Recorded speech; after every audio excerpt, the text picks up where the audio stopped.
अगर आपको अगले 10 सालों बाद अपने बैंक अकाउंट का स्क्रीनशॉट देखना हो तो आप क्या देखना चाहोगे? सिर्फ पैसा पड़ा हुआ या पैसा बढ़ा हुआ? मोस्ट पीपल माइट आंसर बढ़ा हुआ, लेकिन सेफ भी। बट ये ग्रोथ आती कहाँ से है? रियल ग्रोथ इन्वेस्टमेंट स्ट्रैटेजी से आती है। आज हम बात करेंगे इन्वेस्टमेंट स्ट्रैटेजीज की। ये क्या होती हैं, क्यों ज़रूरी होती हैं और एक बिगिनर कैसे स्टार्ट करे। जैसे लाइफ में हर काम का एक तरीका होता है, वैसे ही पैसा ग्रो करने का भी एक सिस्टमैटिक प्लान होता है, and that is called having a good investment strategy. Example से समझो, किसी को 5 साल में कार चाहिए, किसी को 20 साल में रिटायरमेंट फंड और किसी को चाइल्ड एजुकेशन का कॉर्पस फंड। इन तीनों के लिए एक ही इन्वेस्टमेंट सॉल्यूशन काम नहीं करेगा, because every goal has different factors like time horizon, risk level, return expectation. और एक स्ट्रॉन्ग स्ट्रैटेजी डिसाइड करती है कि कितना, कहाँ और कितने टाइम के लिए इन्वेस्ट करना है और कैसे सेफ्टी और ग्रोथ बैलेंस करनी है। अगर आप बिगिनर हो तो सिर्फ ये 3 चीजें समझ लो और 80% इन्वेस्टिंग कंफ्यूजन दूर हो जाएगी। Step 1, start small but start early. दुनिया का सबसे बड़ा इन्वेस्टिंग हैक क्या है? Timing in the market? नहीं, बल्कि टाइम इन द मार्केट। आपको इन्वेस्टमेंट स्टार्ट करने के लिए लाखों की सैलरी नहीं चाहिए। 1000 से 5000 रुपये पर मंथ भी इनफ होता है, क्योंकि कंपाउंडिंग क्वाइटली आपके मनी को मल्टीप्लाई करता रहता है। अंडरस्टैंड दिस, अगर कोई ₹1000 पर मंथ SIP करे with 12% average return for 25 years, then final amount कितना बना? ₹16 to 17 lakhs। लेकिन टोटल इन्वेस्टमेंट बस 3 लाख, यानी 3 लाख से 17 lakh. This is exactly why Albert Einstein ने कंपाउंडिंग को 8th wonder of the world बोला था। Step 2, create a basic asset mix. Beginners की नंबर 1 मिस्टेक, सारा पैसा एक ही जगह डाल देना। बट इन्वेस्टिंग का rule number 1 is asset allocation. ये स्टार्टर मिक्स ट्राई करो। पहला, इक्विटी इंडेक्स फंड जो लो कॉस्ट होते हैं, लॉन्ग टर्म ग्रोथ के लिए सही है। Next, debt fund with stable 6 to 8% returns, safety layer. Third, gold ETF or SGB, which is a crisis hedge plus SGB. Sovereign gold bonds gives extra 2.5% assured interest. And at last, cash liquid fund, which is your emergency money. Why this works? Because market कभी एक direction में नहीं चलता, कभी equity गिरता है, कभी gold. और रामदेव अग्रवाल कहते हैं, if you don't diversify, markets will teach you. Step 3, always think long term. Stock market का behavior simple है, short term is unpredictable and long term is upward. लेकिन बिगिनर्स की बिगेस्ट ब्लंडर, मार्केट गिर गया, SIP बंद। Wrong, market गिरना is like a sale, क्योंकि same money पे you get more units. To understand the power of SIP, let me give you an example. जनवरी में आपका NAV था ₹50, आपने अपनी रेगुलर SIP ₹1000 इन्वेस्ट की, इस हिसाब से आपको 20 यूनिट्स मिले। सिंपल। फिर आया फेब्रुअरी, मार्केट गिरा, NAV गिरकर ₹40 हो गया। यही वो मोमेंट होता है जहां लोग घबराते हैं और SIP बंद कर देते हैं। लेकिन अगर आपने उस दिन SIP नहीं रोकी होती तो ₹1000 से मिलते 25 चीप यूनिट्स, मतलब सेम पैसे में ज़्यादा यूनिट्स अक्यूमुलेट कर लेते, और यही लॉन्ग टर्म रिटर्न्स का फाउंडेशन होता है। फिर आया मार्च का रिकवरी फेज, NAV जंप करके ₹60 तक चला गया। अब आपके टोटल यूनिट्स हुए 20 जनवरी के, 25 फरवरी के, और मिलकर बन गए 45 यूनिट्स। जब NAV बढ़कर 60 हुआ तो ये 45 यूनिट्स तुरंत वैल्यू गेन करते हैं। ये SIP का एक्चुअल मैजिक होता है, जब चीप यूनिट्स महंगे बन जाते हैं। अगर फरवरी में SIP बंद होती तो वो 25 लो प्राइस यूनिट्स मिस हो जाते। मार्च का रिकवरी फिर उतना बेनिफिट नहीं देता, क्योंकि अक्यूमुलेशन कम होता। इंडिया की हिस्ट्री इसका प्रूफ है। हमने 3 बड़े मार्केट क्रैशेस देखे, 1992, 2008, 2020, जहां मार्केट पहले गिरा फिर रिकवर हुआ। इसलिए SIP का गोल्डन रूल सिंपल है, मार्केट गिरता है तो यूनिट्स सस्ते मिलते हैं, मार्केट बढ़ता है तो ये वैल्यू एक्सप्लोड करती है। सिर्फ एक चीज़ कभी बंद नहीं करनी चाहिए, योर SIP। अब जानते हैं about another best bit, diversification. इसका मतलब है अपने सारे पैसे एक ही एसेट के मूड पे डिपेंड मत करो। इमेजिन अ बोट जिसमें सारा वेट एक ही साइड रखा हो। बोट टिल्ट होगी, डूबने का रिस्क बढ़ेगा। सेम विद इन्वेस्टमेंट्स, अगर आपका सारा पैसा सिर्फ स्टॉक्स में हो और मार्केट एक बार में 10% गिर जाए तो आपका पूरा पोर्टफोलियो भी ऑलमोस्ट 10% डाउन हो जाएगा, क्योंकि रिस्क एक ही जगह कॉन्सेंट्रेटेड है। लेकिन अगर आपका पैसा 4 अलग एसेट्स में डिवाइडेड हो, like stocks, debt, gold, real estate, तो कोई भी क्रैश का इम्पैक्ट इवनली डिस्ट्रीब्यूट हो जाता है। अब इन्फ्लेशन एंगल समझ लो, क्योंकि ये बहुत इंपॉर्टेंट है। इंडिया का एवरेज इन्फ्लेशन होता है 6-7%, लेकिन एफडी का पोस्ट टैक्स रिटर्न मिलता है सिर्फ 4-5%। मतलब एफडी में रखा पैसा एक्चुअली रियल वैल्यू लूज करता है, इसलिए डाइवर्सिफिकेशन जरूरी होती है। इक्विटी हिस्टोरिकली 10-14% रिटर्न देती है, गोल्ड का लॉन्ग टर्म एवरेज 7-9% होता है, डेट सेफली 6-8% दे देता है, और रियल एस्टेट 8-12% के रेंज में रिटर्न जनरेट करता है। ये कॉम्बिनेशन मिलकर इन्फ्लेशन को बीट कर देता है। एक एसेट लो परफॉर्म करे तो दूसरा हाई परफॉर्म करता है, पोर्टफोलियो स्मूथ और स्टेबल रहता है even in tough years. Investing में वेल्थ बिल्ड करना है तो एक रूल अप्लाई होता है, कंसिस्टेंसी। यहीं पर आता है SIP। SIP बिगिनर का बेस्ट फ्रेंड इसलिए है क्योंकि सबसे पहला बेनिफिट है डिसिप्लिन। ऑटोमेटेड इन्वेस्टमेंट का नाम सुना है? इसका मतलब होता है नो एक्सक्यूजेस। सैलरी आते ही SIP ऑटोमेटिकली डिडक्ट हो जाती है। इमोशन, मूड, फियर सब इक्वेशन से बाहर। दूसरा बेनिफिट है रुपी कॉस्ट एवरेजिंग, जो मार्केट टाइमिंग से 1000 टाइम्स बेटर है। जब NAV हाई होता है तो आपको कम यूनिट्स मिलते हैं, जब NAV लो होता है तो आपको ज़्यादा यूनिट्स मिलते हैं, और टाइम के साथ एवरेज प्राइस इतना परफेक्ट बन जाता है कि पैनिक करने की ज़रूरत ही नहीं होती। तीसरा और सबसे important benefit is long term wealth creation. SIP, time, compounding का कॉम्बिनेशन ऐसा होता है कि रिटर्न्स आपको सरप्राइज कर देते हैं। थोड़ा थोड़ा इन्वेस्ट करते रहो, ज़्यादा टाइम दो, और कंपाउंडिंग क्वाइटली आपका पोर्टफोलियो मल्टीप्लाई कर देता है। और इंडिया जैसे वोलेटाइल मार्केट में SIP एक स्ट्रेस फ्री अप्रोच बन जाती है।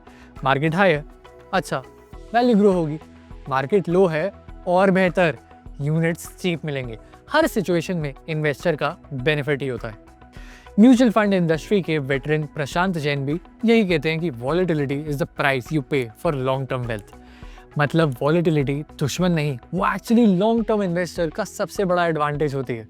इंडिया आज दुनिया की फास्टेस्ट ग्रोइंग इकोनॉमीज में से एक है, और जब इकोनॉमी कंसिस्टेंटली ग्रो करती है तो कुछ सेक्टर्स लॉन्ग टर्म वेल्थ बनाने के लिए लिटरली गोल्ड माइन बन जाते हैं।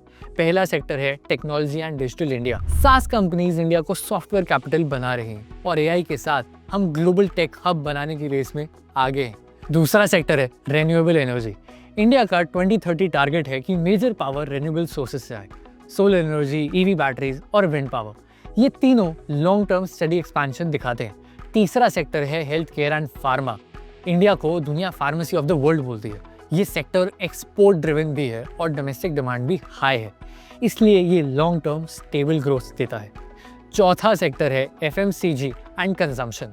1.4 बिलियन की पॉपुलेशन का सिंपल रूल है, लोग हमेशा कंज्यूम करेंगे, चाहे रिसेशन हो या बूम, इसलिए ये सेक्टर थोड़ा ज़्यादा रेजिलिएंट माना जाता है।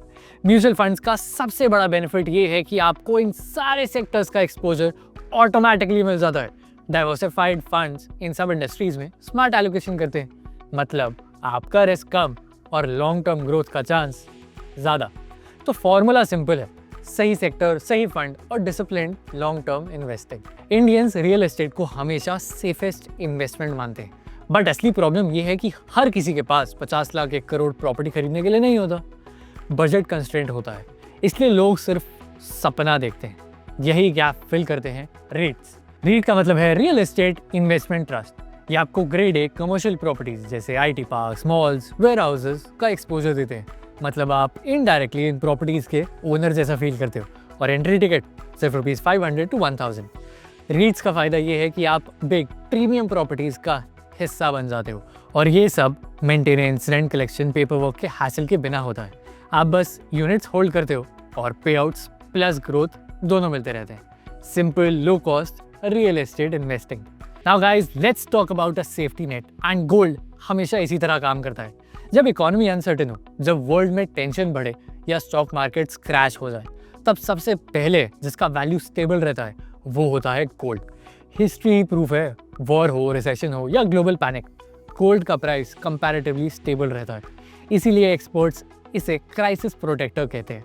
आज फिजिकल गोल्ड खरीदने की जरूरत नहीं, आपके पास बेटर मॉडर्न ऑप्शंस हैं, वो सिक्योर भी हैं और जिनको आप फ़ोन से इंस्टेंटली बाय सेल कर सकते हो। पहला ऑप्शन है गोल्ड ETF। ये म्यूचुअल फंड्स जैसा ही होता है, बस आपको गोल्ड की डायरेक्ट डिजिटल क्वांटिटी मिलती है, बिना स्टोरेज, प्योरिटी या सेफ्टी के टेंशन के। दूसरा और इवन बेटर ऑप्शन है sovereign gold bonds.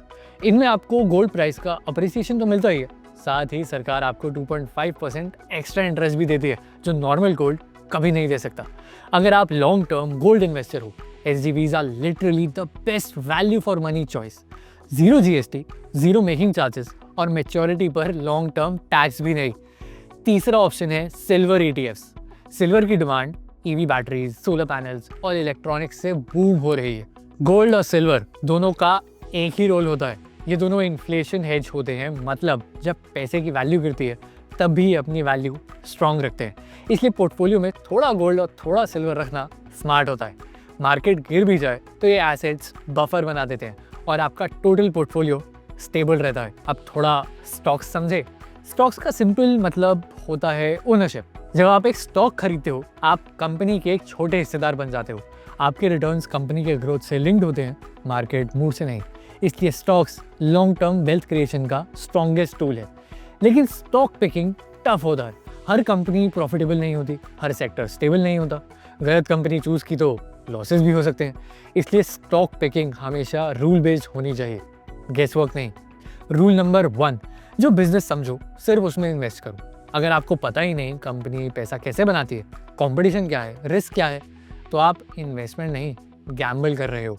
Rule number 2, long term mindset रखो। शॉर्ट टर्म में मार्केट हमेशा ऊपर नीचे होता ही है, पर लॉन्ग टर्म में अच्छी कंपनीज हमेशा ग्रो करती हैं।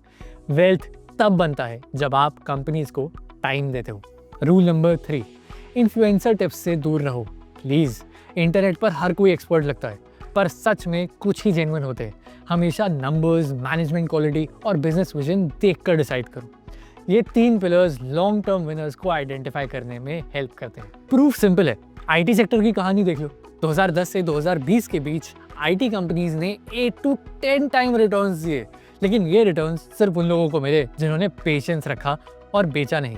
शॉर्ट टर्म वॉलेटिलिटी को इग्नोर करके लॉन्ग टर्म ट्रेंड पे फोकस किया। Let's begin with the idea of investing. Investing start करने के लिए आपको बड़ा अमाउंट चाहिए, ये सोचना गलत है। सच ये है कि स्ट्रक्चर और प्लानिंग ज़्यादा इंपॉर्टेंट है, अमाउंट नहीं।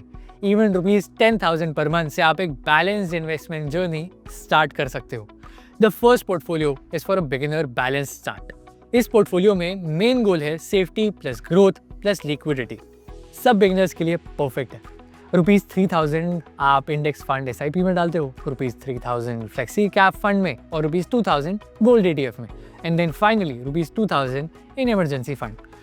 फिर आता है growth plus stability which is ₹20,000 का पोर्टफोलियो। ये पोर्टफोलियो थोड़ा एग्रेसिव है, लेकिन सेफ बैलेंस के साथ यहाँ ₹5,000 in index fund, ₹5,000 in mid cap, ₹5,000 REITs और ₹5,000 SGB गोल्ड में जाता है। लास्ट में आता है ₹50,000 का portfolio which is of professional grade. ये ऑलमोस्ट प्रोफेशनल लेवल पोर्टफोलियो है, लॉन्ग टर्म वेल्थ क्रिएशन के लिए परफेक्ट। यहाँ ₹15,000 इंडेक्स फंड और ₹10,000 मिड कैप फंड में फोकस होता है। ₹10,000 इंटरनेशनल ETF और ₹5,000 गोल्ड में जाता है। And at last ₹10,000 goes to REITs debt mix. Bottom line ये है कि ये पोर्टफोलियोज इसलिए इफेक्टिव हैं क्योंकि structure is bigger than the amount. हर पोर्टफोलियो में growth assets, safety assets, inflation hedge और इमरजेंसी फंड इंक्लूडेड है। इन्वेस्टिंग सिर्फ एक बार पैसा लगाने का काम नहीं है, रिव्यू मैंडेटरी है। हर 6 महीने चेक करो गोल सेम है, इनकम चेंज हुई, पोर्टफोलियो ज़्यादा रिस्की तो नहीं, एसेट एलोकेशन ठीक है। इन्वेस्टमेंट एक हैबिट है, स्टार्ट स्मॉल, स्टार्ट टुडे। आज एक सिंपल स्ट्रैटेजी बनाओ, गोल्स लिखो, रिस्क समझो और इन्वेस्टमेंट स्टार्ट कर दो राइट नाउ।